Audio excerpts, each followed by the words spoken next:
Дорогие друзья, и с вами снова канал Optics Club и рубрика «Знания на ноль». Сегодня проговорим про жгуты.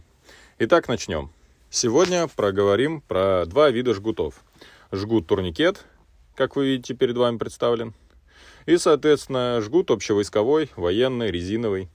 У обоих предназначение останавливать кровь. То есть при наложении на конечность или на конечности нужно уменьшить давление поступаемой крови. Соответственно, перетянуть данные жгуты и тем самым остановить поступление давления крови. Итак, первоочередно поговорим о том, где должны размещаться медикаменты, а также где должны размещаться жгут. То есть в данном случае вам представлено, что аптечки находятся на бронежилете у обоих. Некоторые вешают его на пояс. Но в данном случае нам было удобнее повесить его на бронежилет. Соответственно, итак, представим момент, что военнослужащий, передвигаясь по пересеченной местности, получил ранение в бедро. Что ему нужно сделать в первую очередь?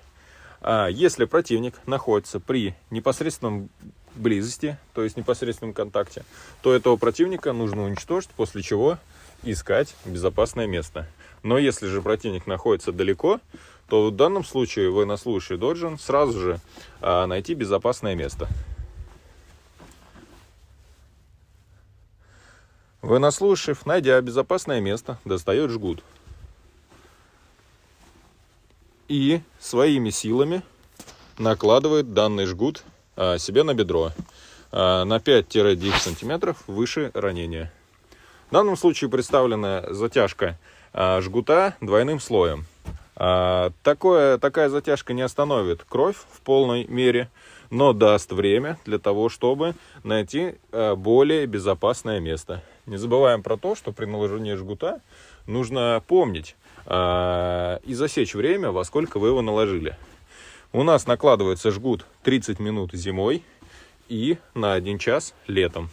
После чего он ослабляется на несколько минут и затягивается снова. И не забываем, что спасение утопающего – дело рук самого утопающего. Теперь давайте затянем жгут основным способом наложения жгута в 1 слой. Сейчас военнослужащий затягивает жгут в 1 слой, перетягивая его как можно сильнее, чтобы, как вы заметили, на розовом фоне появилась затяжка белого цвета. Сейчас представим ситуацию, что к военнослужащему подбежал его товарищ, который будет ему накладывать, соответственно, жгут. В данном случае военнослужащий достает свой или лучше всего его жгут, затягивает его выше ранения, вокруг бедра, тем самым пережимает артерию. После того, как он максимально затянул жгут, завязал его,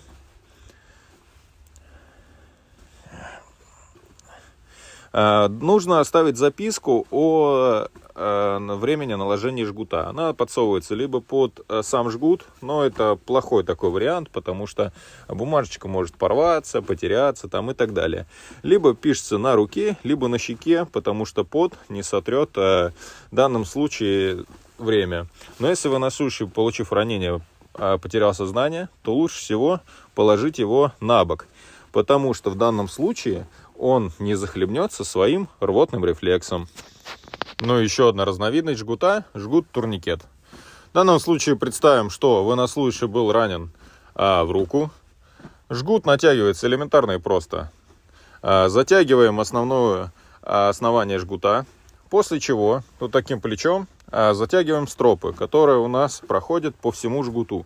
Они тем самым уменьшают давление крови, то есть затягивают артерию. После того, как мы затянули максимально артерию, остановили, так сказать, кровь, мы приступаем к тому, чтобы поставить время, то есть во сколько была произведена затяжка.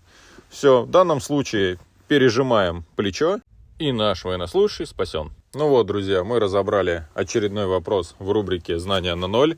Не забываем подписываться, ставить лайки, ставить колокольчик, чтобы не пропустить новые ролики и новую информацию. Всем спасибо за внимание.